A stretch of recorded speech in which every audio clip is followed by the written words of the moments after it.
Nous sommes à Magog chez Planète Cycle et Ski et aux commandes des skis et des cycles, finalement des bicycles, comme on disait, des bicycles, pas des tricycles, des bicycles. Exact, ou des vélos. Ah oui, des vélos. Jean-Philippe, comment vas-tu? Ça va très bien, toi? Ben oui, ça va bien. Merci de nous recevoir. C'est agréable de mettre les pieds chez vous. Un bel accueil avec un mouton. À qui on va trouver un nom d'ici la fin du reportage. Définitivement. D'ailleurs, écoute, une histoire de famille pour toi, mais une entité qui existe depuis 60 ans. Exact. Donc, au tournant de quelle année il y a eu une acquisition de la part de tes parents d'abord? En 2006. 2006. Nous, on est arrivé dans le portrait en 2006, mais effectivement que l'entreprise existe depuis 1966. Fait qu'il y a beaucoup d'histoires à ce coin de rue-là, ici à Magog. Oui. Fait que, c'est toujours vendu des vélos ici, là.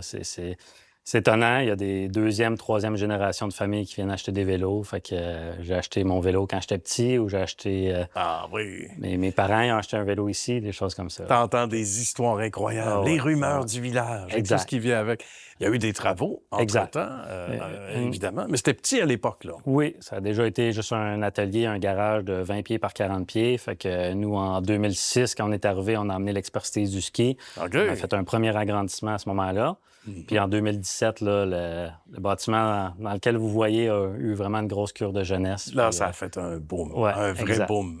Donc, raconte-nous ce qui a le plus changé déjà depuis ton arrivée. Tes parents, toi-même, tu faisais de la compétition, je pense, pas mal de vélos. Exact. Donc ça, tu avais ton commanditaire maison, ça, c'est bien. C'est comme ça que l'histoire a commencé. Ah, Je oui. faisais de la course de vélo à haut niveau.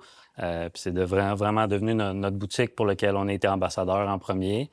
On a amené l'expertise du ski, donc on s'est associé à ce moment-là pour vraiment développer tout le côté entretien, vente, location au début. Ah oui. Fait que la passion du vélo est là, puis j'ai trouvé une façon d'en faire mon métier. Qu'est-ce qui a le plus changé? On y arrive, là. Qu'est-ce qui a le plus changé ces dernières années? Parce qu'on a l'impression que, évidemment, il y a beaucoup de compétition. Ouais. Il y a les achats en ligne. Je veux t'entendre là-dessus. Oui. Bien, principalement au niveau des produits, c'est tout ce qui est dans le vélo, les vélos électriques. Vraiment, ça a explosé.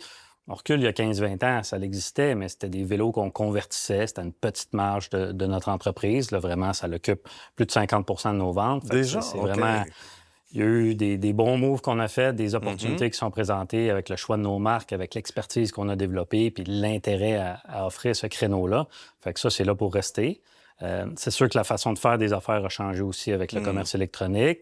C'est un petit peu plus nouveau que nous, on est présent dans ça, mais il y a vraiment une belle opportunité où est-ce que, comme on discutait, même si on est un petit commerce local, il y a moyen de rayonner. Avec en ligne, il n'y a plus de frontières, il n'y a plus de limites. Justement.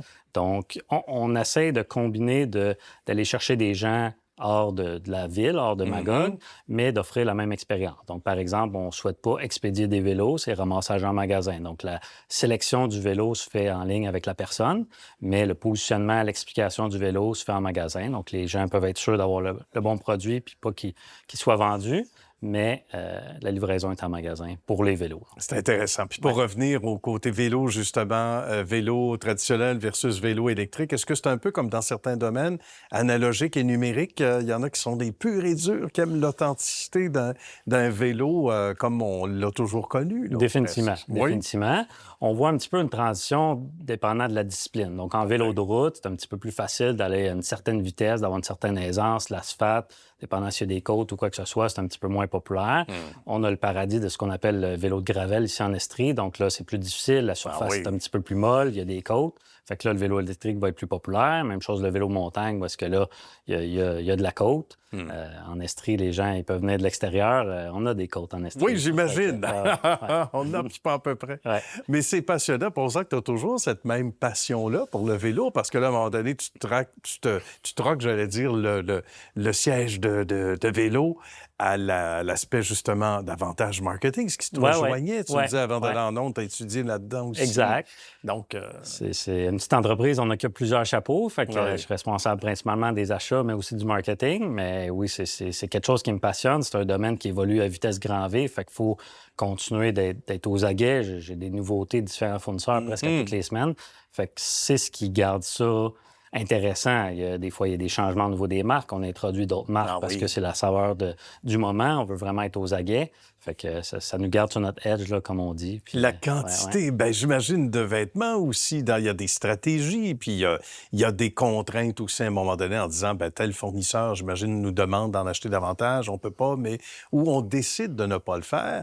Par contre, ça porte ses fruits. Donc ça aussi, ça doit être excitant dans les stratégies, les essais-erreurs, même s'il y en a des erreurs des fois. Dans notre philosophie, c'est vraiment de travailler avec des fournisseurs où est-ce qu'ils partagent un petit peu la même philosophie que nous, puis la même passion, donc qui nous mettent pas nécessairement de pression, qu'on va avoir s'entendre. Des fois, le produit peut être intéressant, mais les conditions le sont moins. Ça se peut que l'entente fonctionne pas. Fait qu'on essaie de bâtir des belles relations à long terme puis qui vont perdurer. Puis on a de la place pour accueillir tout l'équipement nécessaire et c'est beau comme tout. Agrandissement en quelques secondes, ça s'est fait ces dernières années.